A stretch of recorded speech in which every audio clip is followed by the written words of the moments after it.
Janoza. O'zbekistonda xizmat ko'rsatgan artist, taniqli raqqosa Nasiba Madrahimova 80 yoshda vafot etdi.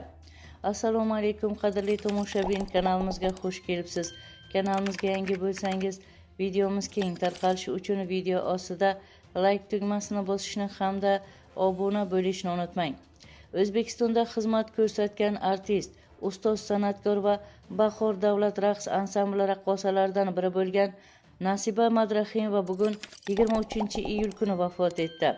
Bu haqda Nasriddin Asriddinov ma'lum qildi. Nasiba Madrahimova Mukarrama Turg'unboyeva nomidagi mashhur Bahor raqs ansamblining yetakchi raqqosalaridan biri bo'lgan.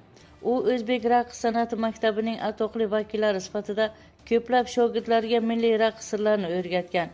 1981-yilda unga san'at sohasidagi xizmatlari uchun O'zbekistonda xizmat ko'rsatgan artist faxriy unvoni berilgan.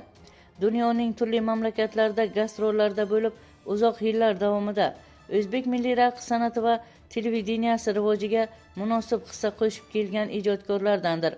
Raqqosaning oila a'zolariga va yaqinlariga hamdardlik bildiramiz. Qadrli tomoshabin, sizga yetkazmoqchi bo'lgan xabarlarimiz shundan iborat edi. Shu va shu kabi xabarlarni o'tkazib yubormaslik uchun video ostida like tugmasini bosishni hamda obuna bo'lishni unutmang. Bizni qo'llaganlarni Allohning o'zi qo'llasin.